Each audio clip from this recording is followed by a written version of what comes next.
Party സ്ഥാനാർത്ഥി അവിടെ വന്നാൽ അവിടെ ഞങ്ങൾ ഭയപ്പെടണമെങ്കിൽ ഇവരെന്തുകൊണ്ടാണ് പാർട്ടി സ്ഥാനാർത്ഥിയെ ഇതിനു മുമ്പ് അവിടെ മത്സരിപ്പിക്കായിരുന്നത്? സിമ്പിളാണ് ചോദ്യം, ലളിതമാണ് എൻ്റെ ചോദ്യം. അവർ പാർട്ടി സ്ഥാനാർത്ഥി നിലമ്പൂരിൽ വന്നാൽ ഞങ്ങൾ പേടിക്കണം എന്നല്ലേ ആ പറഞ്ഞതിൻ്റെ ഒരു അർത്ഥം. അങ്ങനെ പേടിക്കണമെങ്കിൽ ഇതുവരെ അവരങ്ങനെ പാർട്ടി സ്ഥാനാർത്ഥി അവിടെ മത്സരിപ്പിക്കാറില്ലല്ലോ. ഇത് നിവർത്തികേട് കൊണ്ട് മത്സരിപ്പിക്കുന്നതാണ്, നിവർത്തികേട്. ആരെ കിട്ടാൻ ഇപ്പോഴും പാലക്കാട് പോലെ ആരെങ്കിലും കിട്ടുമോ എന്ന് ഇന്ന് രാവിലെ 11 മണിയെന്ന് ഞാൻ പറഞ്ഞതിൽ ഒരു അർത്ഥമുണ്ട്. തീർച്ചയായിട്ടും ഒരു സ്ഥാനാർത്ഥി ഉണ്ടാവണമല്ലോ. ഇന്ന് രാവിലെ 11 മണി വരെ ഏതെങ്കിലും UDFകാരനെ സ്ഥാനാർത്ഥിയാക്കാൻ പറ്റുമോ എന്ന് കഠിനമായി പരിശ്രമിച്ച് പരാജയപ്പെട്ടിട്ടാണെങ്കിലും അവരൊരു പാർട്ടി സ്ഥാനാർത്ഥിയെ നിർത്തിയതിൽ ഞങ്ങൾക്ക് സന്തോഷമുണ്ട്. ഞങ്ങൾ ആഗ്രഹിക്കുന്നത് അവിടെ ഒരു രാഷ്ട്രീയ പോരാട്ടമാണ്. ഞങ്ങൾ പിണറായി വിജയൻ സർക്കാരിൻ്റെ കഴിഞ്ഞ 9 വർഷത്തെ ഭരണം നിലമ്പൂരിലെ ജനങ്ങളുടെ മുന്നിൽ ഞങ്ങൾ വിചാരണ ചെയ്യുന്ന തെരഞ്ഞെടുപ്പാണെന്നാണ് തെരഞ്ഞെടുപ്പ് പ്രഖ്യാപിച്ചപ്പോൾ ഞങ്ങൾ ആദ്യം പറഞ്ഞത്. ആ വിചാരണ, രാഷ്ട്രീയമായ വിചാരണ, ഈ 9 കൊല്ലക്കാലമായി നടക്കുന്ന ദുർഭരണത്തിൻ്റെ ഇരകളായി മാറിയ മനുഷ്യർക്ക് വേണ്ടി നടത്തുന്ന വിചാരണ, ആ രാഷ്ട്രീയ വിചാരണ ഈ തെരഞ്ഞെടുപ്പിൽ അവിടെ നടക്കുക തന്നെ ചെയ്യും. ഞങ്ങൾ ആഗ്രഹിക്കുന്നതാണ്. കാരണം ഇത് 2026 തെരഞ്ഞെടുപ്പിന് മുന്നോടിയായി നടക്കുന്ന ഒരു ഇലക്ഷനാണ്.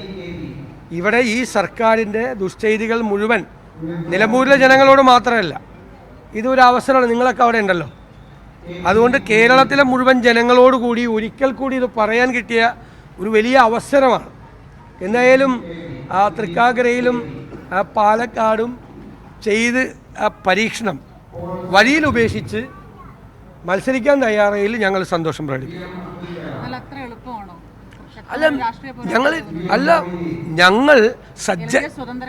ഞങ്ങൾ സജ്ജരാണ്. ഞങ്ങൾ തെരഞ്ഞെടുപ്പിൻ്റെ മുന്നൊരുക്കങ്ങൾ നടത്തി. ഞാൻ പറഞ്ഞല്ലോ 10,000 വോട്ടാണ് അവിടെ ആകെ ചേർത്തിരിക്കുന്നത്. അതിൽ 8,000-ലധികം വോട്ട് ചേർത്തേക്കണം ഞങ്ങളാണ്. ഞങ്ങളുടെ 263 ബൂത്ത് കമ്മിറ്റികൾ സുസജ്ജമാണ്.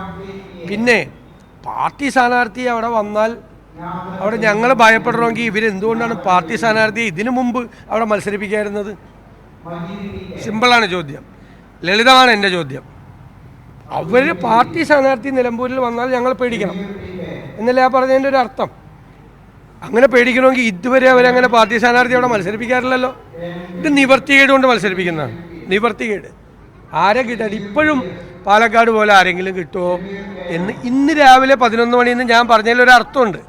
ഞാനത് ഈ പറഞ്ഞിട്ട് ഇവരാരെയാണ് അന്വേഷിച്ചത് എന്ന് പറഞ്ഞാൽ അവരുടെ ക്രെഡിബിലിറ്റി, വിശ്വാസ്യത കളയാൻ ആഗ്രഹിക്കുന്നില്ല.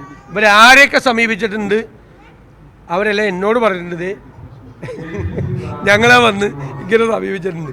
ഇന്നൊരാളോട് പറഞ്ഞ് ഇന്ന് 11 മണിക്ക് മുമ്പ് വിവരം കൊടുക്കണമെന്നാണ് പറഞ്ഞത്.